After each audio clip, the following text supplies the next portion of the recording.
তারেক রহমান, নজরদারির বিষয়ে এর আগেও আপনি যুক্ত হয়েছিলেন এবং আমরা এই বিষয়ে জানছিলাম আপনার কাছ থেকে। এখনকার পরিস্থিতি একটু জানতে চাই, সীমান্তের কি অবস্থা দেখছেন?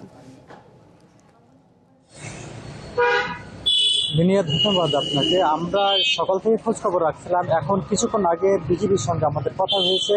তারা বলছেন যে সীমান্তের যে শূন্য রেখাতে 28 জন পুশিন করা যে ভারতীয় নাগরিক ছিলেন তাদেরকে একেবারে ঝোপঝাড়ের মধ্যে নিয়ে চলে গেছেন ভারতীয় সীমান্তরক্ষী বাহিনী বিএসএফ সদস্যরা, কিন্তু অতিরিক্ত তাদের সদস্য মোতায়েন করা হয়েছে। এপারে প্রস্তুতি রয়েছে বাংলাদেশ বর্ডার গার্ড বিজিবি সদস্যদের, সাথে রয়েছে বাংলাদেশের যারা স্থানীয় সীমান্ত পাশে যারা বসবাসকারী বাসিন্দারা রয়েছে।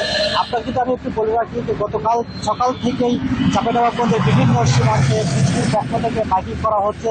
কোনো কারণ ছাড়া সীমান্তে চলাচল সীমিত করা হচ্ছে।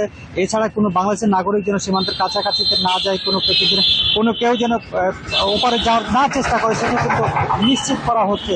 আমরা দেখেছি গতকাল রাতে কিন্তু চাঁপাইনবাবগঞ্জের প্রায় 141 কিলোমিটার এলাকা জুড়ে চাঁপাইনবাবগঞ্জে যে 3টি বিজিবি ব্যাটালিয়নের সদস্যরা রয়েছে তারা কিন্তু টহল বৃদ্ধি করেছে, সঙ্গে সঙ্গে নজরদারিও তারা বাড়িয়েছে। এর সাথে সাথে বাংলাদেশের যারা সাধারণ নাগরিক রয়েছে তারাও কিন্তু বিজিবির সঙ্গে মাঝে মধ্যে টহল দিতে দেখেছি।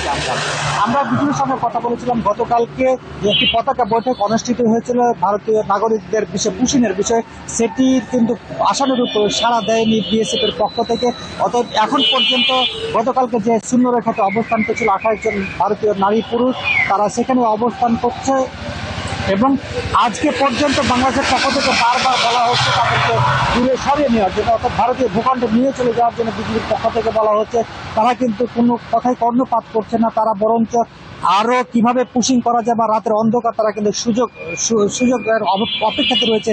যে কোনো মূল্যে তারা বাংলাদেশে ঠেলে পাঠানোর প্রক্রিয়া তারা হাতে নিয়ে রেখেছে।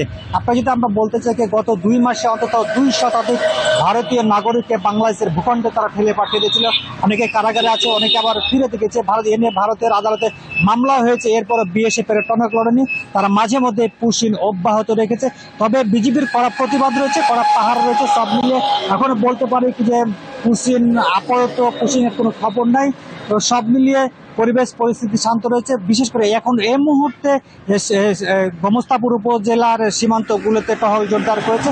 স্থানীয় বাসিন্দাদের মধ্যে একরকম চাপা ক্ষোভ ও আতঙ্ক বিরাজ করছে। তারা বলছে ভারতের সীমান্তরক্ষী বাহিনী বিএসএফ যে অমানবিক আচরণ করতেছে তাদের নাগরিকদের সাথে, সেটি একইবারে মানবাধিকার লঙ্ঘন বলে তারা আমাদেরকে জানিয়েছেন। লিনিয়া এই ছিল আমার কাছে চাঁপাইনবাবগঞ্জ থেকে সর্বশেষ পরিস্থিতি। আপনাকে ধন্যবাদ তারেক রহমান।